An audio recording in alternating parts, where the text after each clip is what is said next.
Former Rhode Island Governor Gina Raimondo has been confirmed as Commerce Secretary in President Biden's administration. And with that, this week, Dan McKee was sworn in as the 76th governor of Rhode Island.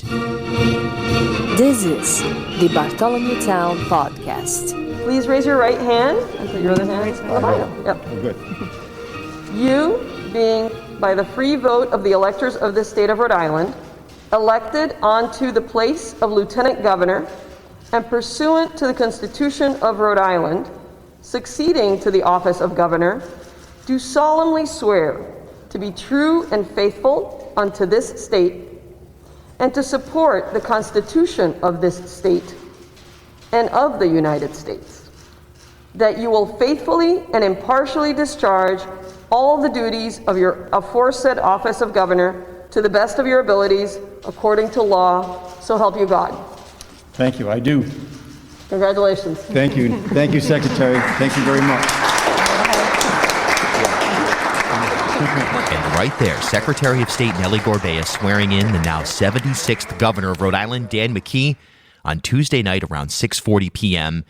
It's Bill Bartholomew here with you for this special edition of the Bartholomew Town Podcast as we take a look at what lies ahead for Governor McKee, kind of paint a picture of his background, and I report from the field, having spent time with him during his last hours as lieutenant governor and his first day as governor. So coming up on Sunday afternoon at the State House, they're going to do sort of the ceremonial swearing in, if you will, on the steps of the State House. They'll have some of the pomp and circumstance, I guess, that you would normally see.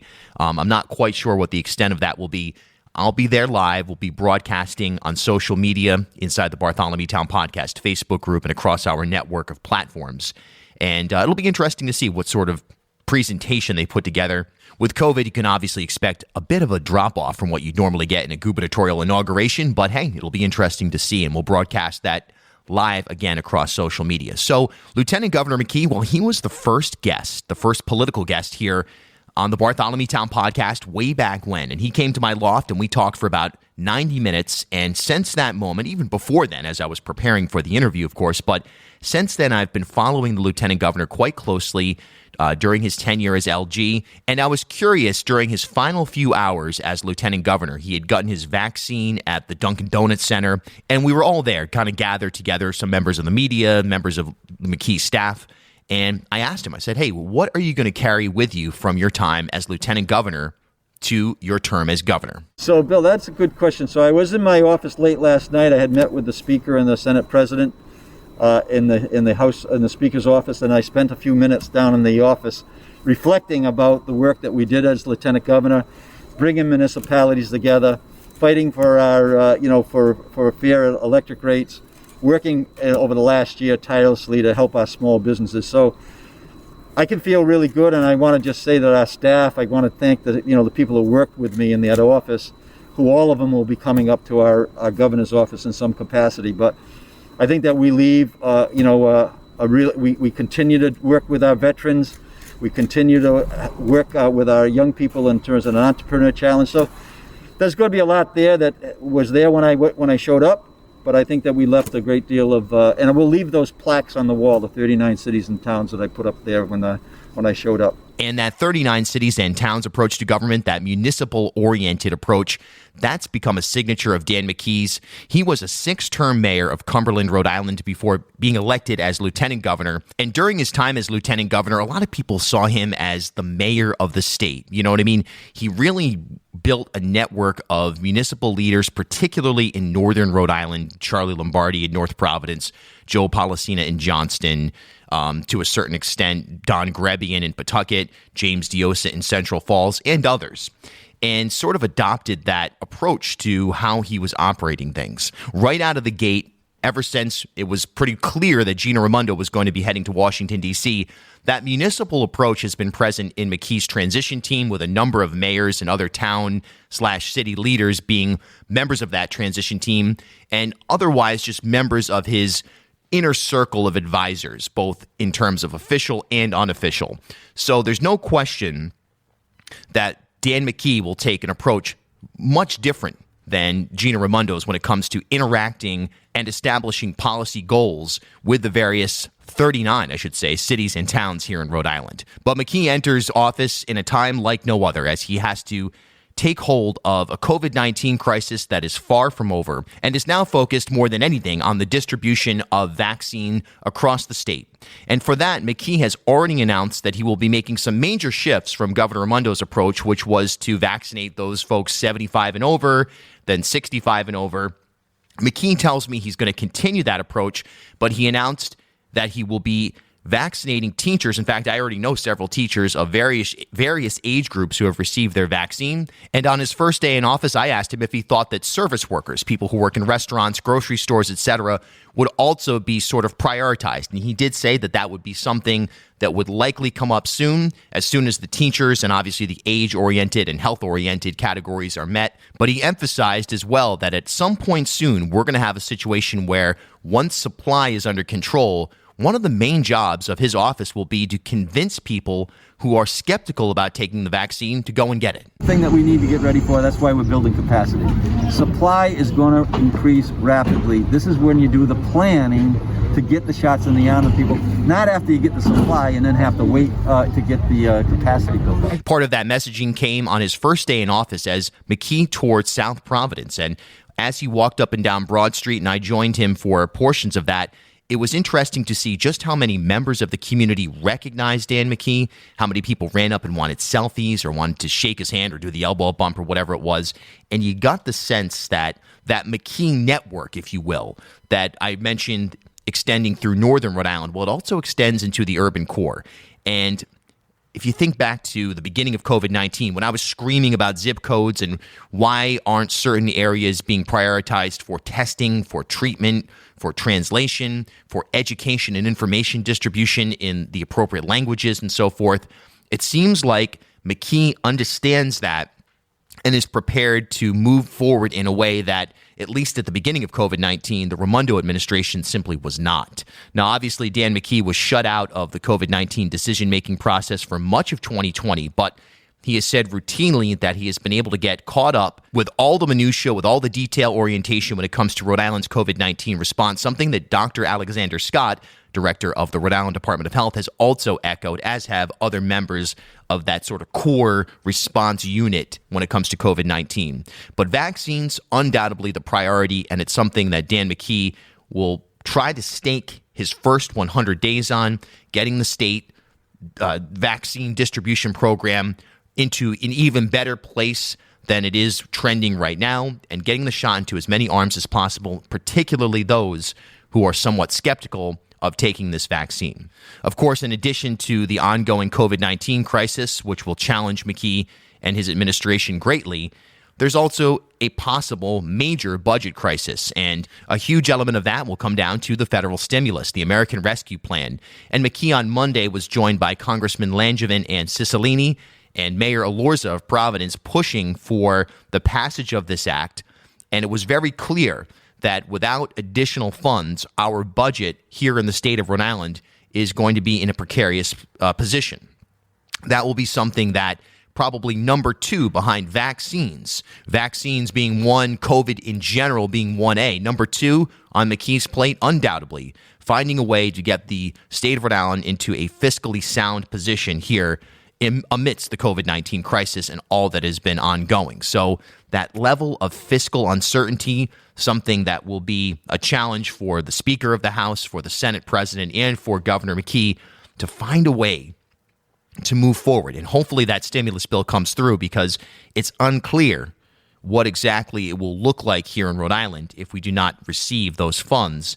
And that also goes for municipalities as well. But in terms of the governor, a lot to be seen as the federal dollars need to start rolling in for this budget to be balanced. McKee has made it clear he does not want to raise taxes, even with progressive voices calling for increased taxation on those who are making more than $500,000 a year, or other metrics as well. McKee's saying it's not the time to raise taxes for anybody.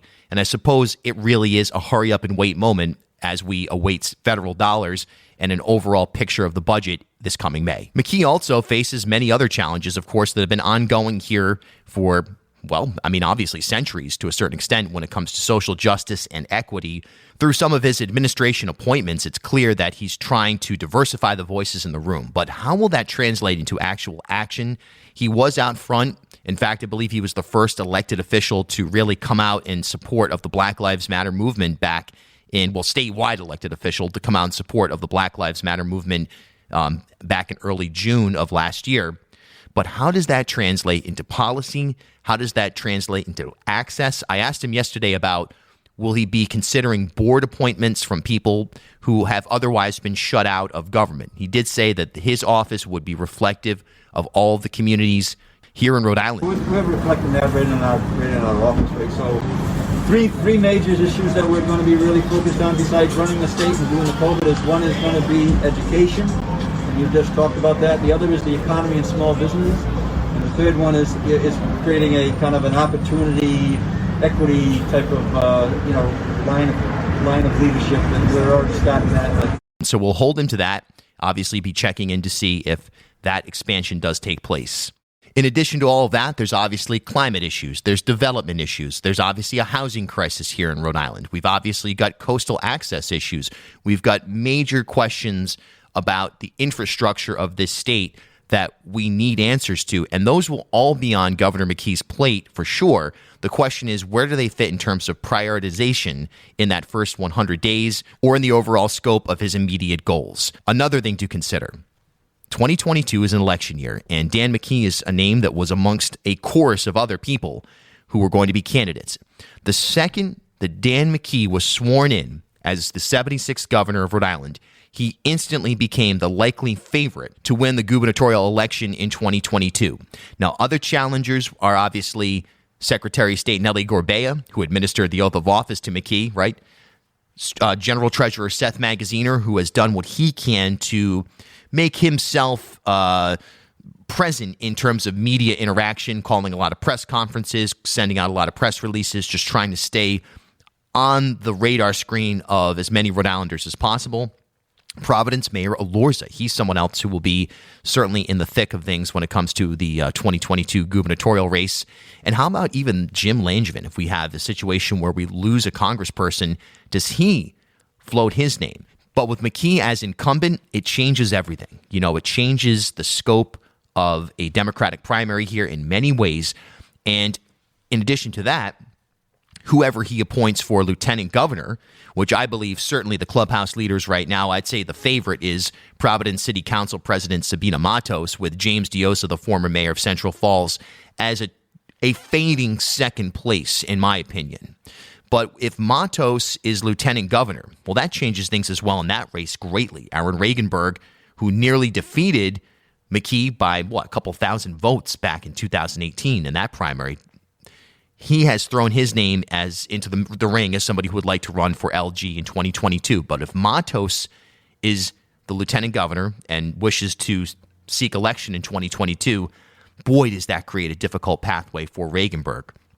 So the entire scope, political picture, if you will, of Rhode Island has been greatly impacted by Dan McKee becoming governor here in 2021. And how that all plays out remains to be seen, but it's going to be a tough road for any challenger at both the governor and lieutenant governor level in 2022, a year that we thought was going to be, quote unquote, wide open, where voices like Joe Paolino's may get in the mix. So from a political standpoint, the McKee rise to governor here in 2021 does shift things in a major way. So wrapping this up, I think the message for Dan McKee that is most consistently being echoed around the state is good luck. Getting COVID dialed in is obviously the priority, as McKee is someone who is strongly pro-small business. You do get the sense he's going to move to open things up in a more rapid manner than maybe even a Raimondo administration would have. I don't think this is going to be Texas or anything like that, but you'll probably see, and I've heard from people inside his office and even the governor himself, that music venues and other spaces will likely be open sooner than later. And I think most Rhode Islanders are probably in a position right now where they want a carefully calculated strategy that can balance small business and the economy at large and public health. And that'll be the great challenge for McKee right now. There's no doubt about it. And we'll obviously be following that here on B-Town in depth, as well as over on the TV side on Rhode Island PBS. We've got some stuff coming up to really profile this transition, which is taking place right now at the Rhode Island State House. So that's a little bit of a background and sort of looking forward, if you will, for Dan McKee. He's got a strong emphasis on small business. He's got a master's of public administration from Harvard University, longtime mayor of Cumberland, and had been serving as lieutenant governor for the last 6 years before now taking over for Gina Raimondo, who was confirmed and sworn in this week to become Commerce Secretary in the Biden administration. This has been a B-Town podcast special report. We'll return to our regularly scheduled programming next week on Tuesday, as I'm with you every Tuesday and Friday for new episodes. And of course, you can catch up on 279 other episodes at ripodcast.com, Spotify, Apple Podcasts, or wherever you're listening. If you'd like, go ahead and leave a rating and a review on Apple Podcasts. Share this episode. It all helps the cause. And be sure to follow me on Twitter and Instagram at Bill Bartholomew. Until next time, we'll talk soon. Rhode Island's podcast of record, B-Town. At HealthSource RI for Employers, we provide access to health insurance to more than 1,100 local businesses and nonprofits, and 96% of them renew through us every year. Maybe it's our choice of 19 different health plans, our 10 years of customizing solutions, or our one local team of dedicated experts helping employers find quality health insurance. See how our numbers stack up for you. Learn more at healthsourceri.com/employers.